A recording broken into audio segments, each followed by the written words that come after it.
Namaste everyone, good evening, good morning. Namaste, good evening. Namaste.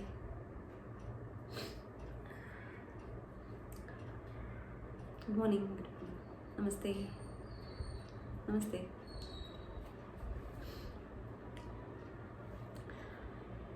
Namaste. Namaste, namaste. Sorry, I am still taking a little bit more time to review your recordings. Please give me some more time. I'll review the recordings and I'll send it by today for sure. Okay. First, let me complete today's class. Then I'll recite from the beginning. We'll take it from Shuklam Bharadaram. Fine. So we'll be starting. So from today, so we'll be starting with the main Sahasranama. That is the Stotra Bhaga.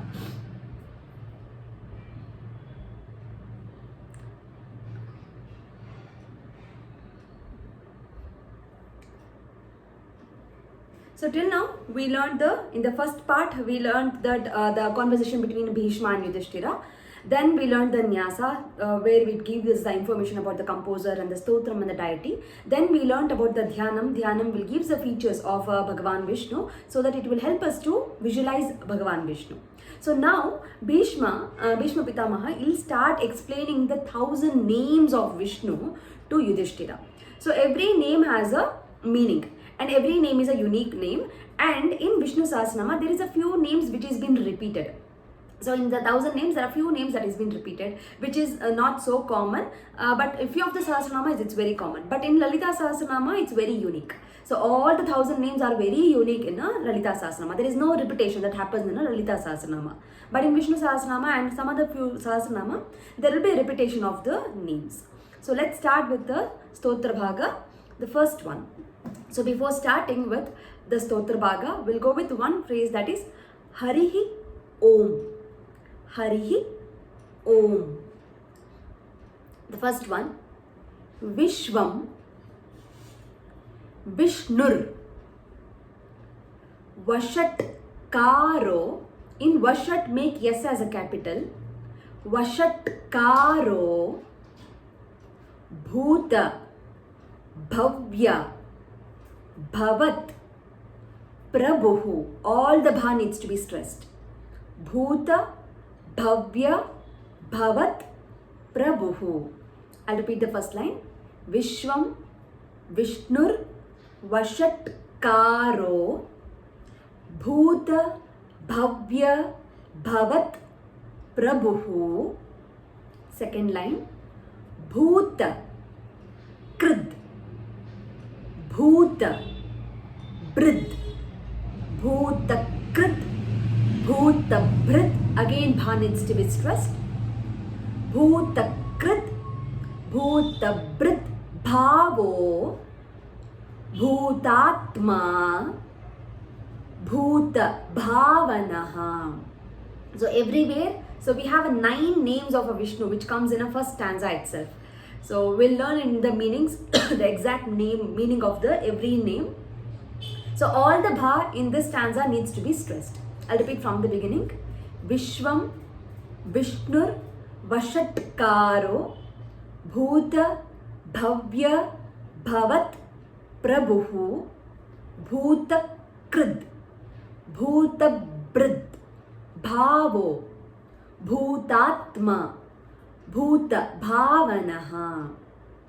We'll take it with the tune at the end. We'll go with the second one. Bhutatma Bhutatma Paramatma Cha Paramatma Cha Muktanam Parama Gatihi Parama Gatihi. Bhutatma Paramatma Cha Muktanam Parama Gatihi. Second line. Avyayaha Avyayaha. You have a H in the ending, so it has to get the sound aha sound. Avyayaha Purushaha, again aha sounding. Sakshi,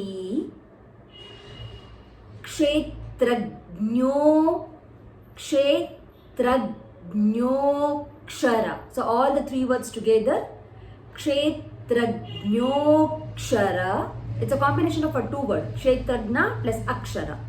Kshetrajnokshara eva cha. Putatma paramatma cha. Muktanam paramagatihi avyayah purushah sakshi kshetrajnokshara eva cha. We'll go with the third one. Yogo yoga vidam neta. Yogo yoga vidam neta pradhana dhastras purusheshwaraha. Purusha plus ishvara, two words combined together. Purusheshwaraha yogo yoga vidam neta pradhana dhastras purusheshwaraha. Second line. Narasimha vapuhu. Put it together, two words, single word. Narasimha vapuhu. Have that sounding, aha sounding. Shriman, Shriman Keshavaha. Again, aha sounding. Purushottamaha, Purushottamaha. Narasimha vapuhu Shriman Keshavaha Purushottamaha. Yogo yoga vidam neta pradhana purusheshwaraha.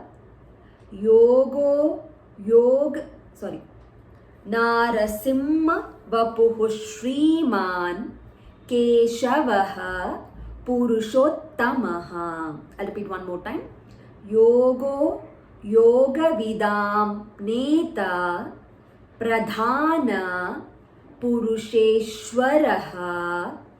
Narasimha vapuhu Shriman Keshavaha Purushottamaha.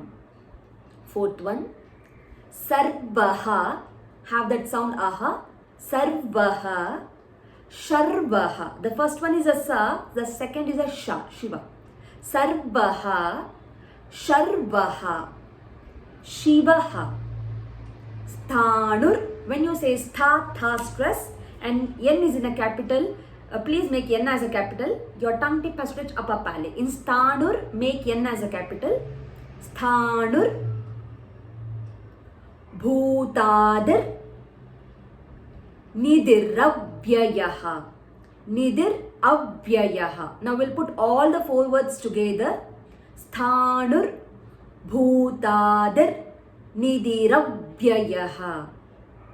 Sarvaha. Sharvaha. Shivaha. Sthanur. Bhutadir. Nidiravyayaha. Second line. Sambhavo bhastras. Bhavano bhastras. Bharta again bhastras. Prabhavaha bhastras. Prabhurishwaraha again bhastras. In the second line, all the bha needs to be stressed. Sambhavo bhavano bharta prabhavaha prabhurishwaraha. Sarvaha sharvaha shivaha sthanur bhutadir nidiravyayaha. Sambhavo bhavano bharta prabhavaha prabhurishwaraha. We'll go with the fifth one. Swayambhuhu. Swayambhuhu. So in Swayambhuhu, please add H at the end. The H is missing. Swayambhuhu.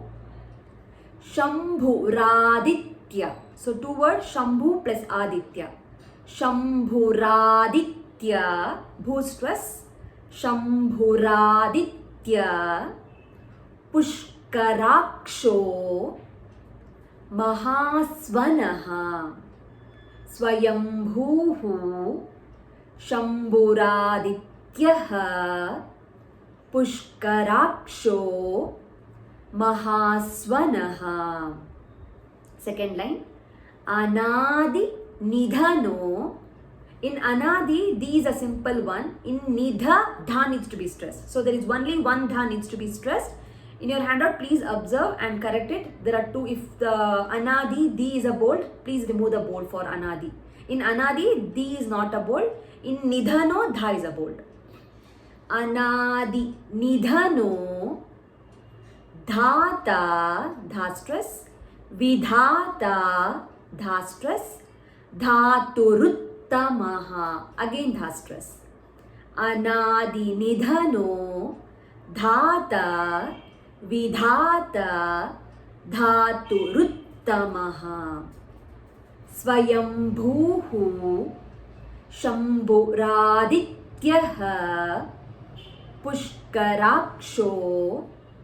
Mahasvanaha. Anadi Nidhano. Dhata, Vidhata, Dhaturuttamaha. Sixth one. Aprameyo. Aprameyo. Hrishikeshaha. Hrishikeshaha. Padmanabho. Amara Prabhuhu. Padmanabho Amara Prabhuhu. Aprameyo Hrishikeshaha. Padmanabho Amara Prabhuhu. Second line. Vishvakarma. Manustvashta. Manustvashta. Stavishtaha. In Stavishta, Tha stress and Tha stress. Stavishtaha. Staviro, again Tha stress. Dhruvaha, Dha stress. I'll repeat. Vishvakarma. Manu Tvasta. So it's a sa, ta, va. Three letters combined together. So you should get the sound stva. Stva. Stva. Manustvashta. Manustvashta. Stavishtaha. Staviro dhruvaha. Aprameyo. Hrishikeshaha. Padmanabho. Amaraprabhuhu. Vishvakarma. Manustvashta. Stavishto. Staviro dhruvaha. First we'll recite from 1 to 6, then we'll continue from 7. I'll take it little slow with the tune. We'll see if we can follow. Hari Om. Vishwam Vishnurvashatkaro. Bhuta Bhavya Bhavat Prabhuhu. Bhuta Krit Bhuta Bhritbhavo. Bhutatma Bhuta Bhavanaha. Bhutatma Paramatma Cha. Muktanam Paramagatihi. Avyayah Purushah Sakshi. Kshetrajnokshara evacha. Yogo yoga vidam neta. Pradhana purusheshwaraha. नारसिंहवपुः श्रीमान् केशवः पुरुषोत्तमः सर्वः शर्वः शिवः स्थाणुर्भूतादनिधिरव्ययः सम्भवो भावनो भर्ता प्रभवः प्रभुरीश्वरः स्वयंभूः शम्भुरादित्यः पुष्कराक्षो महास्वनः अनादिनिधनो धाता विधाता धातुरुत्तमः अप्रमेयो हृषीकेशः पद्मनाभो अमर प्रभुः Vishwakarma मनुस्त्वष्टा स्थविष्टः स्थविरो ध्रुवः. We'll continue with the 7. अग्राह्यः अग्राह्यः शाश्वतो कृष्णो लोहिताक्षः लोहिताक्षः प्रतर्दनः प्रतर्दनः अग्राह्यः. The last one is a ha and ya combination. Ya. अग्राह्यः शाश्वतो कृष्णो लोहिताक्षः प्रतर्दनः. Second line. प्रभूतस्त्री ककुब्धाम. I'll repeat. प्रभूतस्त्री. Give a different pause. There is a different pause in a different split in a handout. You can just give a different split. प्रभूतस्त्री ककुब्धाम. प्रभूतस्त्री ककुब्धाम. Tha stress. Now we'll put everything together. प्रभूतस्त्री ककुब्धाम. प्रभूतस्त्री ककुब्धाम. पवित्रं मंगलं परम्. अग्राह्यः शाश्वतो कृष्णो लोहिताक्षः प्रतर्दनः प्रभूतस्त्रिककुब्धाम. प्रभूतस्त्रिककुब्धाम. पवित्रं मंगलं परम्. 8th one. ईशानः ईशानः. If you get confused with the I, you can make it I as a E. So whichever you find comfortable with English. ईशानः प्राणदः. Everywhere in prana, N is in a capital. Your tongue tip has touched upper palate. प्राणदः प्राणो ज्येष्ठ. ज्येष्ठ. It's a combination of a j and a y combination together. J. Like a, it's not a jaya, it's a j. Jyeshtha. Jyeshtha. Tha stress. Shresthaha. Again tha stress. Prajapatihi. I'll repeat.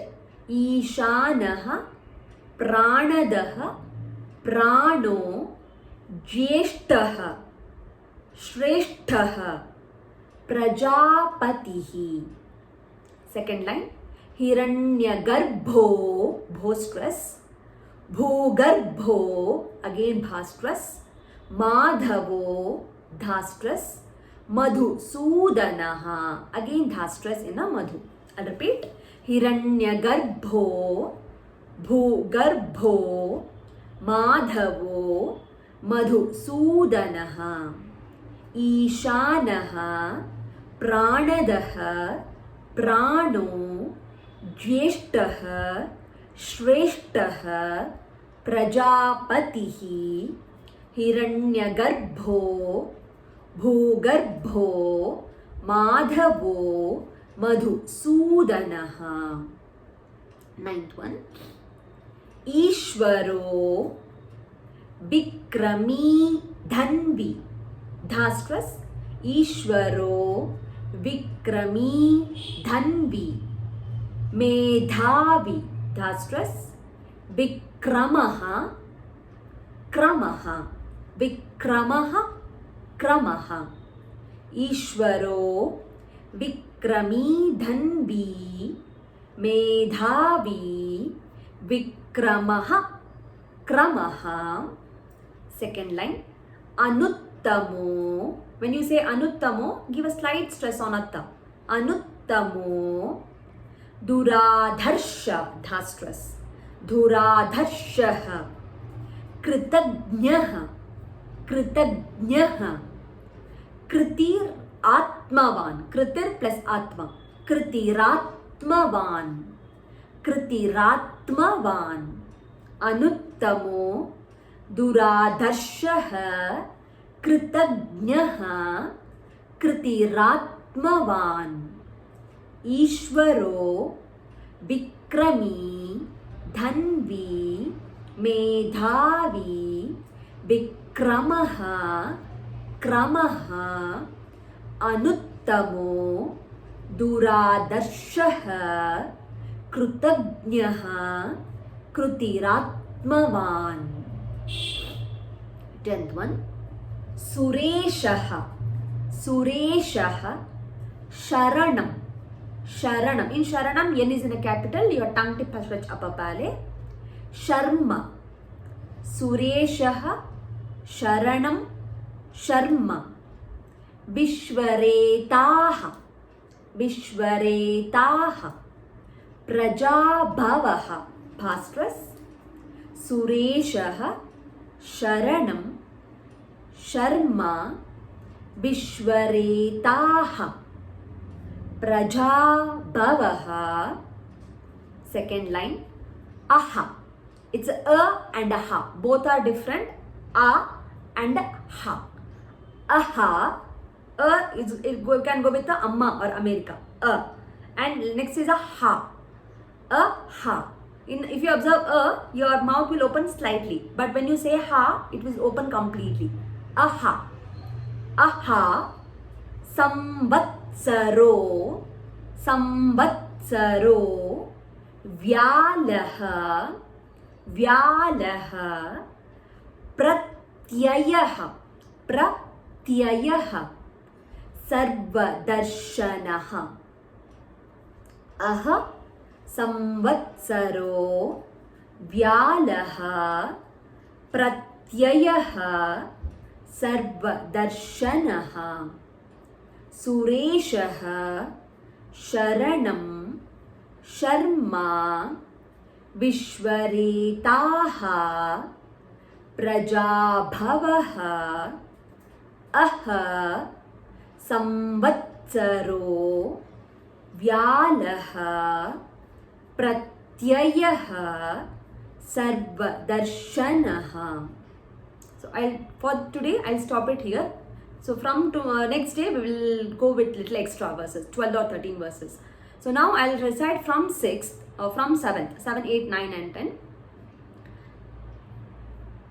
Agrahyah shashvato krishno लोहिताक्षः प्रतर्दनः प्रभूतस्त्रिक्कुब्धामा पवित्रं मङ्गलं परम् ईशानः प्राणदः प्राणो ज्येष्ठः श्रेष्ठः प्रजापतिः हिरण्यगर्भो भूगर्भो माधवो मधुसूदनः ईश्वरो विक्रमी धन्वी मेधावी विक्रमः क्रमः अनुत्तमो तमो दुराधर्षः कृतज्ञः कृतिरात्मवान् सुरेशः शरणं शर्मा विश्वरेताः प्रजाभवः अह संवत्सरो व्यालः प्रत्ययः सर्वदर्शनः. We'll take it from Shuklam Baradaram.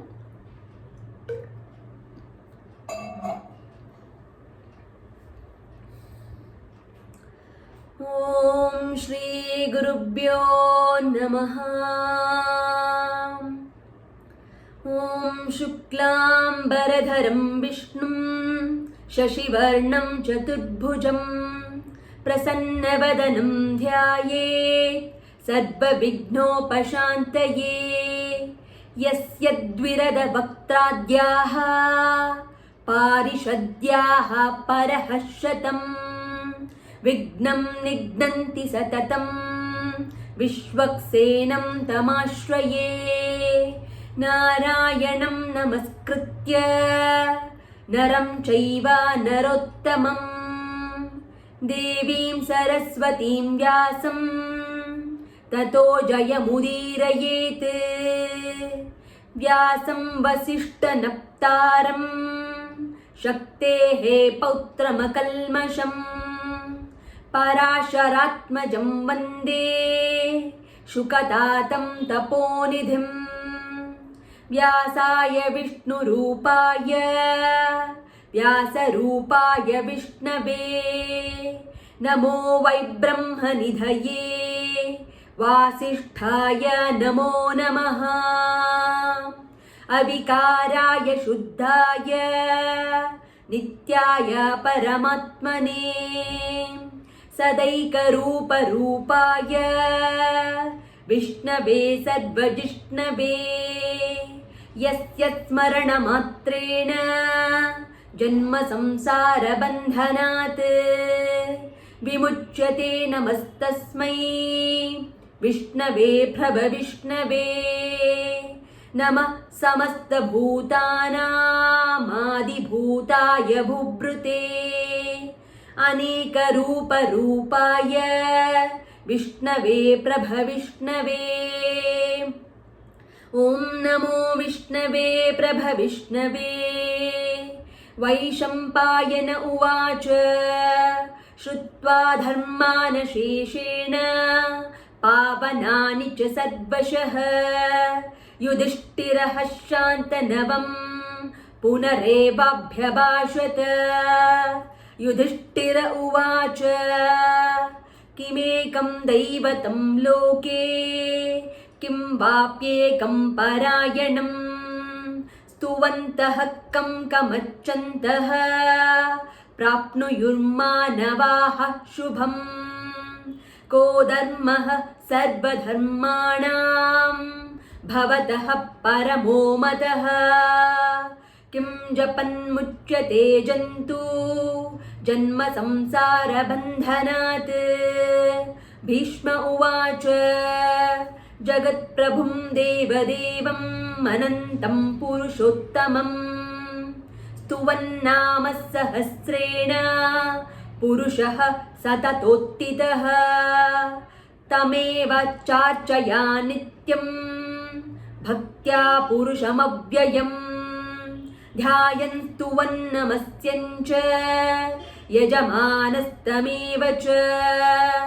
अनादिनिधनं विष्णुं सर्वलोकामहेश्वरं लोकाध्यक्षं स्तुवन्नित्यं सर्वदुःखातिगो भवेत्.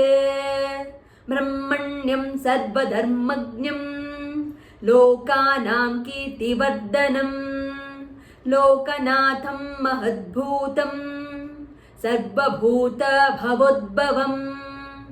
एष मे सर्वधर्माणां धर्मोऽधिकतमो मतः यद्भक्त्या पुण्डरीकाक्षं स्तवैरच्चेन्नरः सदा.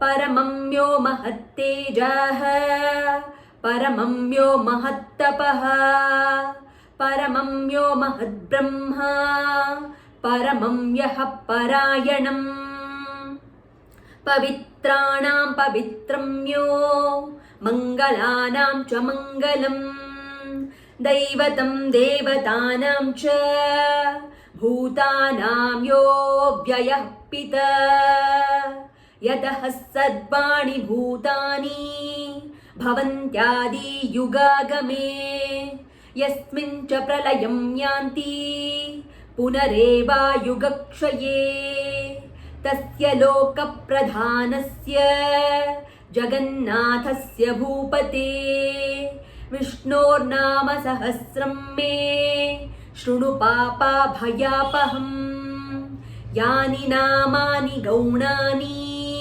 विख्यातानि महात्मनः ऋषिभिः परिगीतानि तानि वक्ष्यामि भूतये ऋषिर्नाम्नं सहस्रस्य वेदव्यासो महामुनिः छन्दो अनुष्टुप् तथा देवो भगवान् देवकीसुतः अमृतांशूद्भवो बीजं शक्तिर्देवकीनन्दनः त्रिसामहृदयं तस्य शान्त्यर्थे विनियुज्यते विष्णुं जिष्णुं महाविष्णुं प्रभविष्णुं महेश्वरम् अनेकरूपदैत्यान्तं नमामि पुरुषोत्तमम् अस्य श्रीविष्णोर्दिव्यसहस्रनामस्तोत्रमहामन्त्रस्य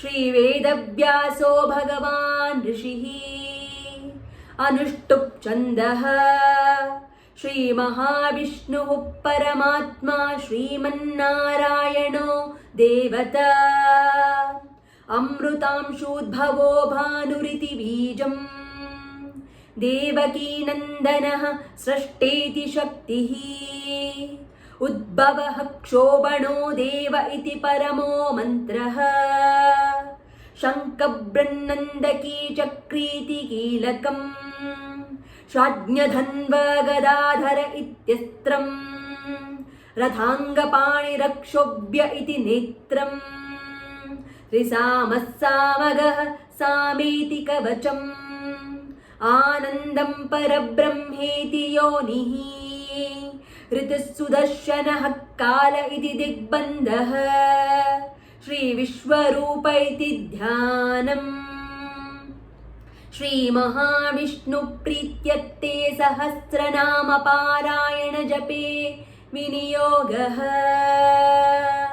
ध्यानम् क्षीरोदन्वत्प्रदेशे शुचिमणिविलसत्सैकते मौक्तिकानां मालाक्लृप्तः सनस्तः स्फटिकमणिनिभैर्मौक्तिकैर्मण्डिताङ्गः शुभ्रैरभ्रैरदभ्रैरुपरि विरचितैर्मुक्तपीयूषवर्षैः रानन्दीनः पुनीयादरिनलिनगदाशङ्ख पाणिर्मुकुन्दः भूपादौ यस्य नाभेर्वियदसुरनिलश्चन्द्रसूर्यौच्चनेत्रे कर्णावाशाः शिरोद्यौर्मुखमपि दहनो यस्य वासोऽयमब्धिः अन्तस्तं यस्य विश्वं सुरनरखगो भोगि गन्धद्वदैत्यैश्चित्रम् रम्यते तं त्रिभुवनवपुषं विष्णुमीशं नमामि ॐ नमो भगवते वासुदेवाय शान्ताकारं भुजगशयनं पद्मनाभं सुरेशं विश्वाधारं गगनसदृशं मेघवर्णं शुभाङ्गं लक्ष्मीकान्तं कमलनयनं योगिहृद्यानगम्यं वन्दे विष्णुं भवभयहरं सर्वलोकैकनाथं मेघश्यामं पीतकौशेयवासं श्रीवत्साङ्कं कौस्तुभोभासिताङ्गं पुण्योपेतं पुण्डरीकायताक्षं विष्णुं वन्दे सर्वलोकैकनाथम् सशङ्खचक्रं सकिरीटकुण्डलं सपीतवस्त्रं सरसीरुहेक्षणम् सहारवक्षस्थलकौस्तुभश्रियं नमामि विष्णुं शिरसा चतुर्भुजम् छायायां पारिजातस्य हेमसिंहासनोपरि आसीनामम्बुदश्यामं मायताक्षम् अलङ्कृतम् चन्द्राननं चतुर्बाहुं श्रीवत्साङ्कितवक्षसं रुक्मिणी सत्यभामाभ्यं सहितं कृष्णमाश्रये हरिः ॐ विश्वं विष्णुर्वषट्कारो भूतभव्यभवत्प्रभुः भूतकृद्भूतभृद्भावो भूतात्मा भूतभावनः पूतात्मा परमात्मा च मुक्तानां परमागतिः अव्ययः पुरुषः साक्षी क्षेत्रज्ञोऽक्षर एव च योगो योगविदां नेता प्रधाना पुरुषेश्वरः नारसिंहवपुः श्रीमान् केशवः पुरुषोत्तमः सर्वः शर्वः शिवः स्थाणुर्भूतादर्निधिरव्ययः सम्भवो भावनो भट्टा प्रभवः प्रभुरीश्वरः स्वयंभूः शम्भुरादित्यः पुष्कराक्षो महास्वनः अनादिनिधनो धात विधाता धातुरुत्तमः अप्रमेयो ऋषिकेशः पद्मनाभो अमरप्रभुः विश्वकर्मा मनुस्त्वष्टा स्थविष्टः स्थविरो ध्रुवः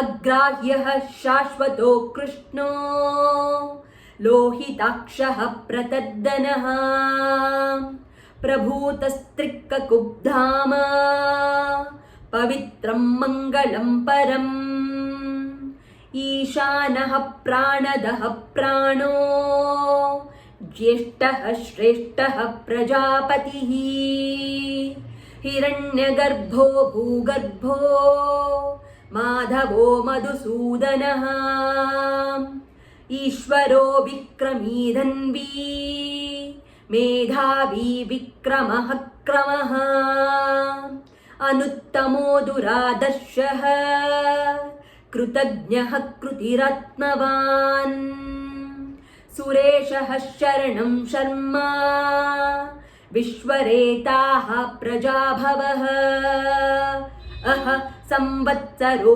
व्यालः प्रत्ययः सर्वदर्शनः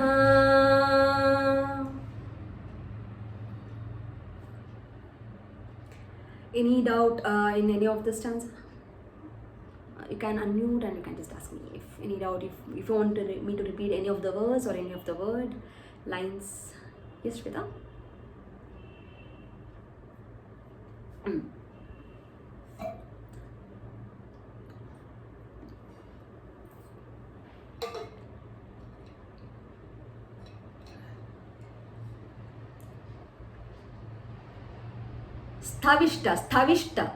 Sthavishta. No, this is not a silent. You have to combine stha.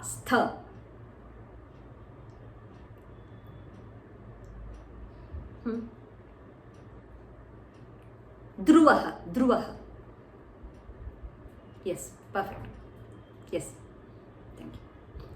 Yes. Which one? Sorry. Which verse? Oh, first verse. Okay. Vishwam Vishnur Vashatkara. The word is Vashatkara. Sharva, Shivaha. Sthanur, Stha. Bhutadir.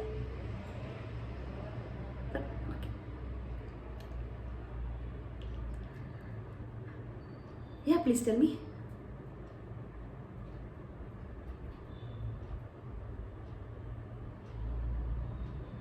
Hmm.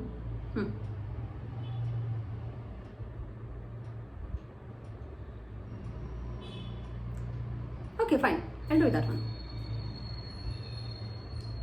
I understand. No worries. I'll send it. Only the Dhyanam part, right? I'll send it. That's fine. That's fine. Sure. I'll send it. The entire thing, whatever we have learned, we till now. So I'll send it slowly. No problem. I do understand. That's fine. Dhyanam is a quite difficult part to catch on. So I'll send that one. That's fine. No problem. Sure. That's okay.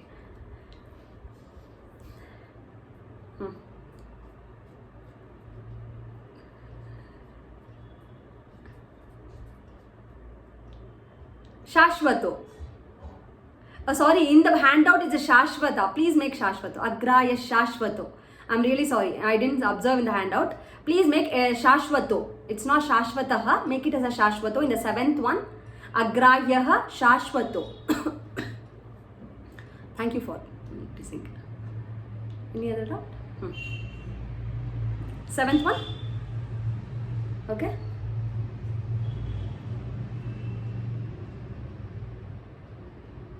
Prabhutastri kakubdama. Ka will repeat. Ka kub.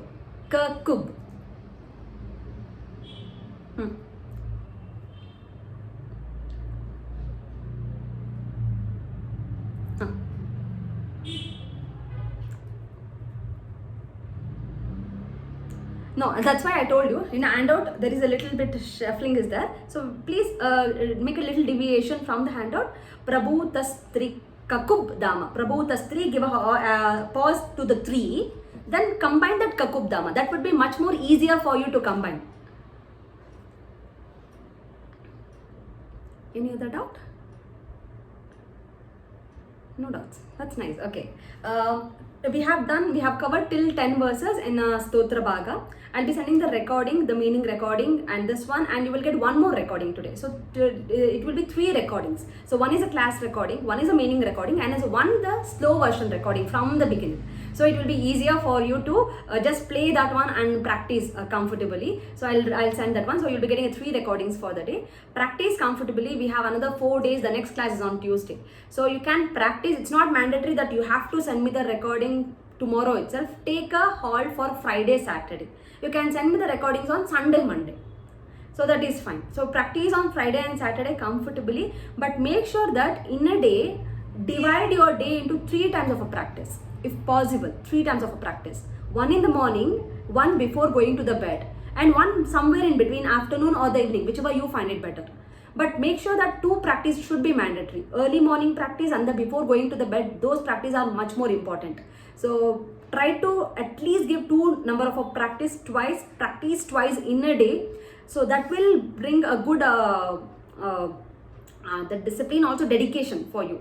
You will get hold on that Sahasranama, because as we move further in Vishnu Sahasranama, the words will become quite tricky and the complication will be there. You might feel a little difficult. Even though we do only 10 to 12 verses every day in a class, you might feel too much of a burden. If you won't complete the whatever we have done in this week till now, if you won't complete this, that will become too much of a burden on you. So I don't want that to become too much of a burden. Take this 4 days, practice as many times as possible and try to cover at least till Dhyanam. So you can just leave the first 10 verses, whatever we have done, we can practice it on later. But till Dhyanam, make sure that you should practice comfortably. If I give you the handout, then you should be easily, you should be looking into that one and you should be able to recite that comfortably. So that is the main idea for these 4 days. Practice till Dhyanam perfectly. So that you can do it. So send me the verses on Sunday, Monday. However you want to send each verses or combine together, however you want to send, you can just send me.